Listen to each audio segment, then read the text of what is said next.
Guys welcome back to our YouTube channel this side Mohit Hussain here and I hope आपके exam बहुत ज़्यादा अच्छे से चल रहे होंगे एंड आई होप आपके एग्जाम की प्रिपरेशन भी बहुत ज़्यादा अच्छे से चल रही होगी एंड आई विश आप आज इंग्लिश के एग्जाम को पूरी तरह से फोड़ कर आए होंगे।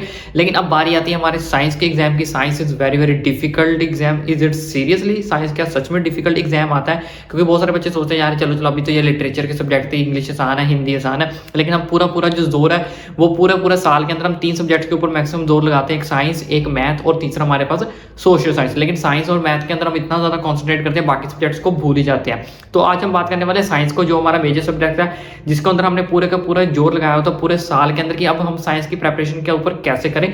साइंस की प्रिपरेशन के लिए हमारे पास, आपको बच्चों पता है, हमारे पास 4 छुट्टियां हमारे पास अवेलेबल होने वाली है, 27, 28, 29 और 1। जो 26 का एग्जाम है, इंग्लिश का एग्जाम हमने जस्ट फिनिश किया है। उस दिन को कुछ बच्चे यूटिलाइज करेंगे, कुछ बच्चे उस दिन को यूटिलाइज नहीं करेंगे। लेकिन इन 4 दिन के बचे हुए जो हमारे पास 4 दिन होने वाले हैं, 27, 28, 29 और ये 1, इन 4 दिन के अंदर आपको ये सारी की सारी जो चीजें कंप्लीट करनी है। आपको लेक्चर्स करने हैं, कंप्लीट नोट्स करना है, एनसीईआरटी कंप्लीट करनी है, बैक से कंप्लीट करनी है, PYQ, diagrams, sample paper, numerical. तो लेकिन ये सब की सारी जो चीजें आपको एक्चुअल में कंप्लीट कैसे करनी है, कैसे आपने इन 4 डेज को आपने यूटिलाइज करना है, ईच एंड एवरीथिंग आपको इस वीडियो के अंदर मैं सारी की सारी स्ट्रेटेजी बताऊंगा। इंपॉर्टेंट क्वेश्चन कहां से करने हैं, आपको क्या करना है, क्या नहीं करना है, कैसे एक्टिविटीज करनी है, ईच एंड एवरीथिंग बताऊंगा, ताकि आपके 4 दिन आपका वेस्ट ना हो और आप 90% जो अपने स्कोर जो अचीव करो अपने साइंस एग्जाम के अंदर। क्योंकि इसके अंदर आपको कोई भी डरने की बात नहीं होती। क्या साइंस का एग्जाम से रियली टफ होता है? चलो पहले मैं आपका ये डाउट क्लियर कर देता हूँ कि साइंस का एग्जाम रियली टफ होता है। देखो बच्चों, साइंस का एग्जाम कोई भी टफ नहीं होता, that is just tricky exam होता है। ट्रिकी एग्जाम के लिए हमें जस्ट क्या करना पड़ेगा, थोड़ा सा स्मार्ट वर्क करना पड़ेगा। स्मार्ट वर्क के थ्रू हमें जो इन सब का जो कंक्लूजन होता है, दैट इज रिवीजन। जो हमें अपने स्मार्ट वर्क के थ्रू अपनी जो रिवीजन करनी पड़ेगी, तो हम इजीली अपने 90% स्कोर को क्या कर सकते हैं, अचीव कर सकते हैं साइंस बोर्ड एग्जाम के अंदर। वो जो सबसे पहले बात करते हैं बायोलॉजी को लेकर कि बायोलॉजी के अंदर आपको जो अपनी सिलेबस है उसको कैसे कंप्लीट करना है, क्या आपकी स्ट्रेटेजी रहने वाली है, कैसे आप इन 4 दिन को यूटिलाइज कर सकते हो। तो सबसे पहले बात करने वाले बायोलॉजी को लेकर एक चीज का बहुत सारे बच्चे ध्यान रखना कि बहुत सारे बच्चे जो अपने मन से जो है वो पढ़ाई करना स्टार्ट कर देते हैं, इवन 26 वाला जो डे है उसको यूटिलाइज ही नहीं करेंगे कि यार आज ही तो इंग्लिश का एग्जाम देके आए हैं, 4 दिन अभी पढ़े हैं, 4 दिन में हमारी साइंस आराम से कंप्लीट हो जाएगी। या फिर बहुत सारे बच्चे स्ट्रेटेजी सच बताऊं, बहुत सारे बच्चे करते हैं आजकल, जैसे बहुत सारे यूट्यूबर्स पे आपका मैराथन चलती है कि 4 दिन में सिलेबस कंप्लीट करवा लेंगे, 3 दिन में सिलेबस कंप्लीट करवा लेंगे।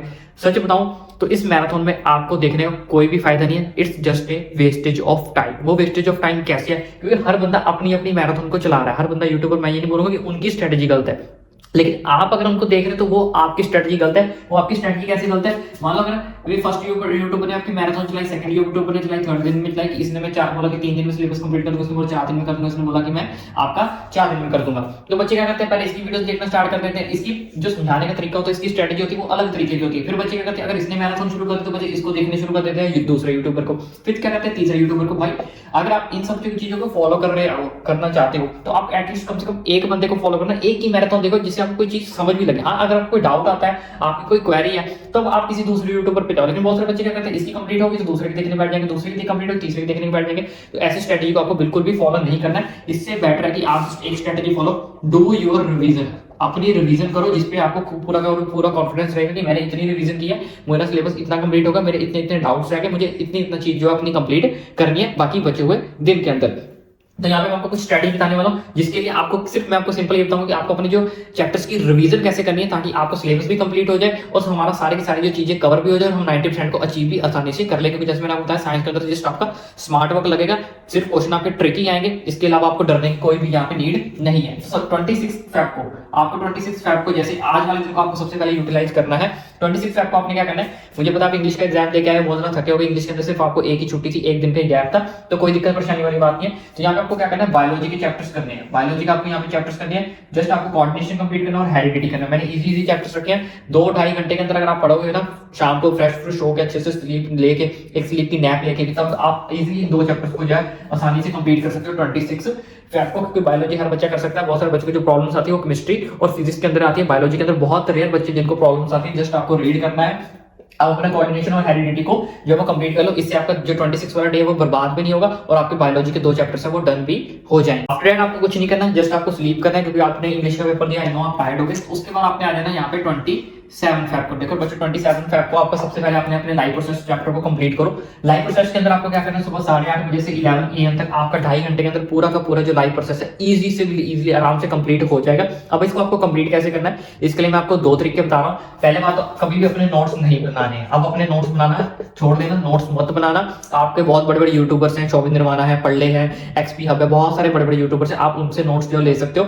ठीक है, आप उनसे नोट्स उनके पिक कर सकते हो, या फिर अपने किसी टॉपर क्लास का है उससे नोट्स पिक कर सकते हो, लेकिन खुद के नोट्स को आपने पिक बिल्कुल भी नहीं करना है। तो नोट्स तो आपने खुद नहीं बनाने। इसके लिए आप क्या कर सकते हो, 1 शॉट वीडियो देखना।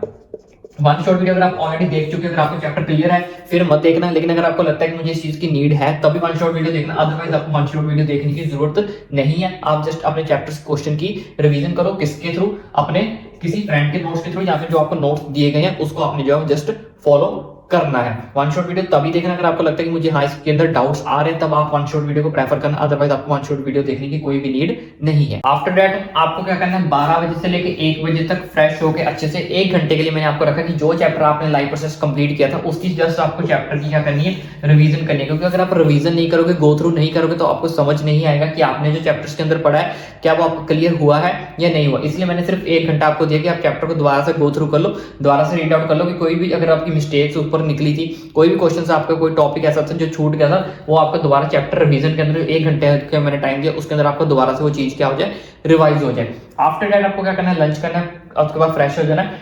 काफी टाइम मैंने आपको यहाँ पे गैप दे दिया, 2:30 PM से 5 PM तक आपको अपना रिप्रोडक्शन को कंप्लीट कर लेना है। 2.5 घंटे के अंदर रिप्रोडक्शन भी आपका आराम से आसानी से कंप्लीट हो जाएगा। उसके बाद अगर आपका रिवीजन थोड़ी सी रिप्रोडक्शन की स्लो चलती है तो मैंने बीच में इसमें 5 से 7 में 2 घंटे का गैप दिया, तो आप यहाँ पे इसको 5:30 भी कर सकते हो, ताकि अगर आप कोई बच्चे ऐसा होता है जो साइंस के अंदर थोड़ा सा स्लो से लगता है कि मुझे 2.5 घंटे के अंदर नहीं होगा, तो उसको 3 घंटे के अंदर भी कर सकता है। और हर बच्चा अगर एनर्जेटिक है तो वो 2.5 से 3 घंटे आराम से जो है वो पढ़ सकता है बोर्ड एग्जाम के अंदर, तो ये ज्यादा लंबा टाइम नहीं है। उसके बाद बात करें 7 बजे से 8 बजे तक सेम आपको चैप्टर की रिवीजन करनी है अपनी किसकी, रिप्रोडक्शन की। दोबारा रिपीट कर रहा हूँ, 1 शॉट वीडियो तभी देखना अगर आपने उसके कोई डाउट्स आ रहे हैं, अदरवाइज आपको 1 शॉट वीडियो देखने की कोई नीड नहीं। अगर आप पहले देख चुके हो 1 शॉट मतलब 1 शॉट 6-6 घंटे के लेक्चर लेके नहीं बैठ जाना, क्योंकि बहुत सारे बच्चे का 2 घंटे का लेक्चर लगा के बैठ जाते हैं, 3 घंटे का लेक्चर लगा के बैठ जाते हैं। Don't do this things, just 1 shot मतलब 1 शॉट। आफ्टर दैट आपको बच्चों क्या करना है, 9:30 बजे से 11:30 बजे तक का जो आपको 2 घंटे का मैंने टाइम दिया है, उसके अंदर आपको जितने भी बायोलॉजी के डायग्राम्स हैं वो सारे के सारे आपको अपने डायग्राम्स को कंप्लीट कर लेना है। ठीक है, ड्रॉ करके देखना, इस चीज का मैं आपको पहले बोल दिया, सारे के सारे डायग्राम्स जितने भी इंपॉर्टेंट डायग्राम्स है वो सारे के सारे आपको जो है करने हैं, ड्रॉ करके ही देखने हैं।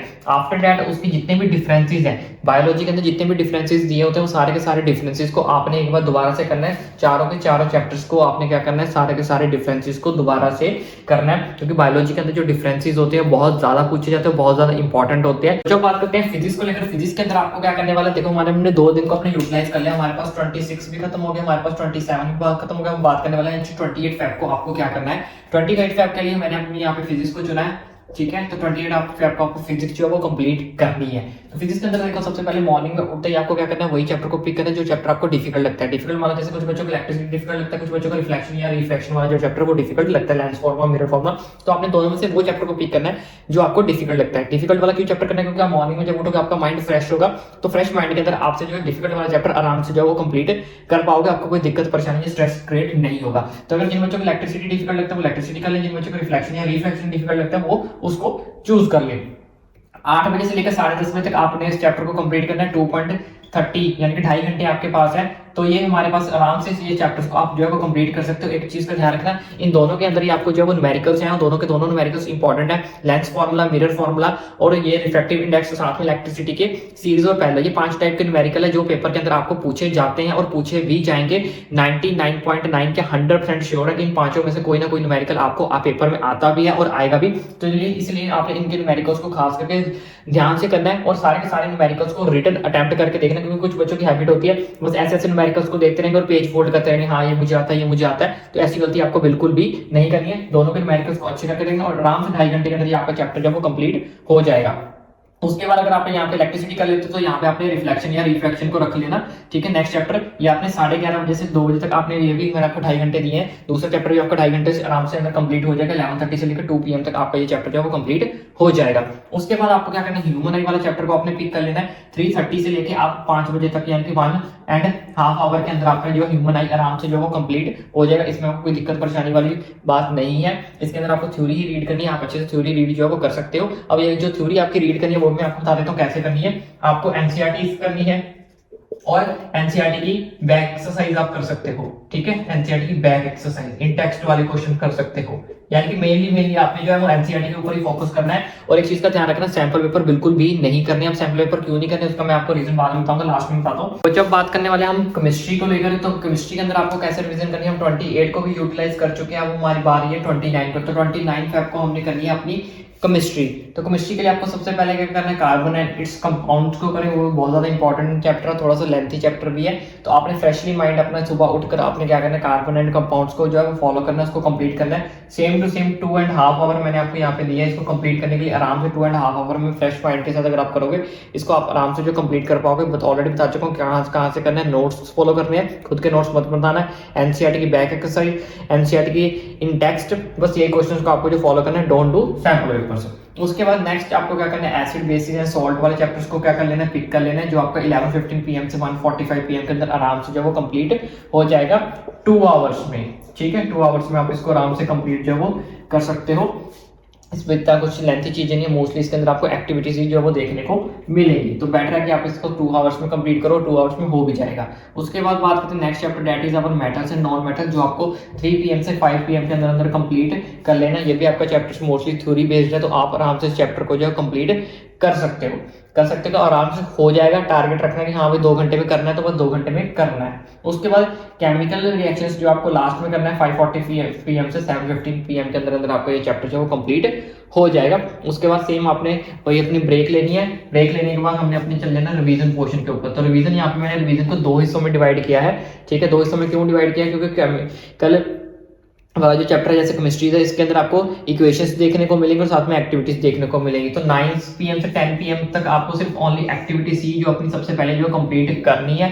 उसके बाद 10 PM से 11:30 PM को आपके जो बचे हुए टॉपिक्स है उसको आपने जो कंप्लीट कर लेना है। तो ये सारी की सारी जो स्ट्रेटेजी थी आपकी होगी 29 को। अब बात करते हैं एक दिन जो हमारे पास बचेगा, 1 तारीख होगी, उस दिन हमारा जो सबसे लास्ट डे स्ट्रेटेजी होगी वो आपकी क्या रहने वाली, उसके अंदर आपको किस किस पोर्शन को कंप्लीट करना है और कैसे करना है। तो बच्चों बात कर लेते हैं लास्ट डे को लेकर। लास्ट डे जो हमारे पास मोस्ट इंपॉर्टेंट डे है। लास्ट डे के अंदर हम अपने कैसे यूटिलाइज कर सकते हैं अपने लास्ट दिन को। 1 मार्च जो हमारे पास लास्ट डे होने वाला है, क्योंकि 2 को हमने टारगेट करना अपने साइंस के एग्जाम को। तो सबसे पहले जैसे मैंने आपको बताया, don't do sample paper. Sample paper तो आपको बिल्कुल भी नहीं करने। ऐसा क्यों नहीं करने, क्योंकि बहुत सारे अलग अलग कंपनी के सैंपल पेपर आते हैं, कुछ डिफिकल्ट भी होते हैं, कुछ ईजी भी होते हैं। मुझे नहीं पता आपके पास कौन सा, लेकिन जब भी आप सैंपल पेपर करने बैठोगे, अगर वो by the way in case वो सैंपल पेपर अगर आपका डिफिकल्ट हुआ और अगर आपसे वो सॉर्ट आउट नहीं हुआ, तो जितने भी हमने 3 दिन 4 दिन की मेहनत की है वो सारी की सारी वेस्ट हो जाएगी। आप डिमोटिवेट हो जाओगे, यार 4 दिन से मैं पढ़ रहा हूँ, अभी तक मेरे से एक सैंपल पेपर सॉल्व नहीं हो रहा। तो इस तरह से आप डिमोटिवेट हो जाओगे। डिमोटिवेट हो गए तो आपके ऊपर स्ट्रेस क्रिएट होगा, प्रेशर क्रिएट होगा, तो जिसकी वजह से आपका साइंस का एग्जाम जो है वो अच्छे से आप नहीं दे पाओगे। तो बेटर है कि आप सैंपल पेपर के ऊपर कॉन्सेंट्रेट ही मत करो, आप सैंपल पेपर नहीं करोगे, ठीक है। उसकी जगह आपको क्या करना है, जस्ट डू PYQ। इसलिए आपको सिर्फ PYQ करने हैं। पहले 3 दिन हमने एनसीईआरटी की नोट्स को फॉलो किया, बैक एक्सरसाइज की, इन टेक्स्ट के क्वेश्चन की। अब लास्ट डे आपको क्या करना है, PYQ क्वेश्चंस को क्या करना है, आपने कंप्लीट करना है। बहुत ज्यादा इंपॉर्टेंट है। ऐसा नहीं है बहुत सारे होते हैं PYQ के अंदर पेपर नहीं आता है, बच्चों पेपर आता है PYQ के अंदर, तभी हर कोई यूट्यूबर हर कोई चीज आपको जो है रेकमेंड करता है कि PYQ जो उसको करो। तो इसके लिए मैंने आपको 2 जो है इसके लिए स्लॉट दे रखे हैं। सुबह 8 बजे से लेकर 10 बजे तक आपको PYQ करने हैं, फिर आप फ्रेश हो सकते हो 1 घंटे की ब्रेक लेके। उसके बाद 11 बजे से लेकर 1 बजे तक आपको फिर से जो है वो अपने PYQ ही करने हैं। यानी टोटल मैंने आपको 4 घंटे दिए सारे के सारे PYQ करने के लिए। PYQ करने कितने हैं, लास्ट 5 ईयर के कर लो, इनफ है।